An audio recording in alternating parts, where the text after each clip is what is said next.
بسم اللہ الرحمن الرحیم۔ یا لطیفو کی فضیلت۔ یا لطیفو یہ وہ اسم پاک ہے جس کے فائدے اور برکتیں بے پناہ ہیں۔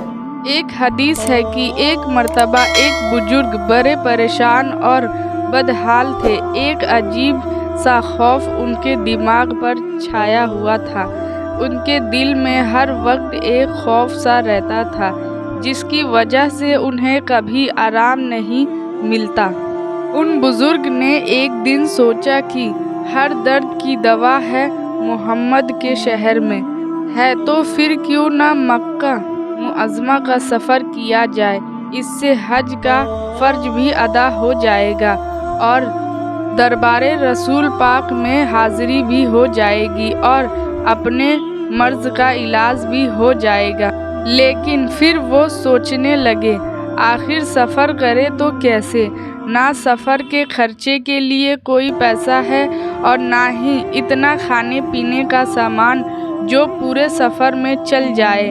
لیکن وہ بزرگ کسی بھی حال میں وہاں مکہ معظمہ جانا چاہتے تھے۔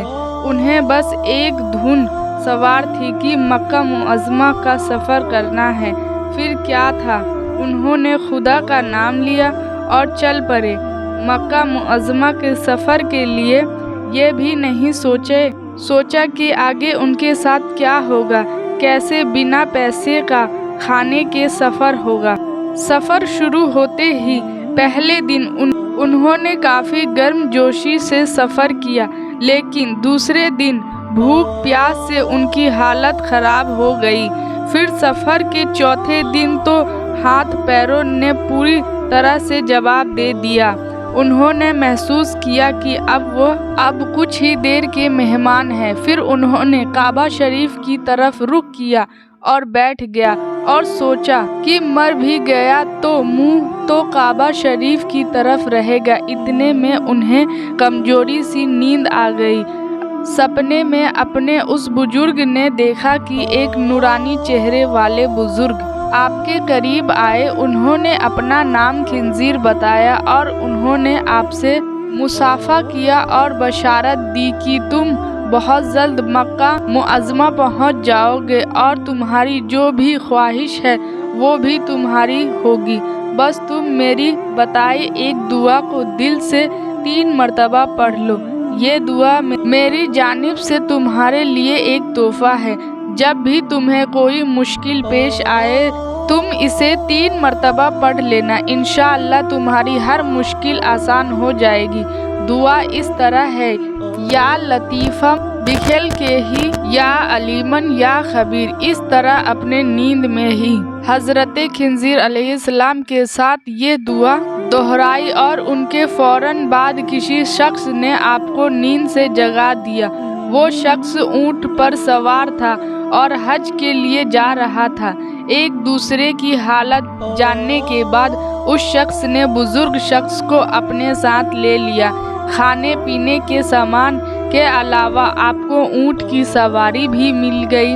اس طرح وہ بزرگ مکہ معظمہ پہنچ گئے۔ مکہ میں پہنچتے ہی کوئی شخص آیا اور اس نے روپے سے بھری تھیلی آپ کو دی اور فرمایا کہ میری طرف سے گھر واپسی کے لیے آپ یہ رکھ لیجئے۔ گویا آپ کی واپسی کے لیے خدا نے انتظام فرما دیا۔ اس کے بعد بزرگ آدمی مدینہ منورہ تشریف لے گئے، روضے رسول پاک کی زیارت کی اور آپ نے ہر مرض کے علاج کی دعا کے ساتھ گھر واپس آ گئے۔ کچھ دن کے لیے بعد آپ کی جتنی بھی پریشانیاں تھیں وہ دور ہو گئی۔ سبحان اللہ۔ ایک اور قصہ سنیے۔ سیر العارفین میں حضرت شیخ وحیدالدین کرمانی رحمۃ اللہ علیہ السلام نے بھی ایک روایت میں فرمایا ہے کہ ایک دن وہ حضرت شیخ جلال الدین تبریزی رحمۃ اللہ علیہ السلام کے ہمراہ کعبہ شریف زیارت کے لیے جا رہے تھے۔ ساتھ میں ان کا قافلہ بھی تھا۔ ریگستان کی گرمی اپنی انتہا پر تھی۔ پہاڑی راستے اور پانی کی قلت قیامت برپا رہی تھی۔ نتیجہ یہ ہوا کہ قافلے والوں کے تمام اونٹوں نے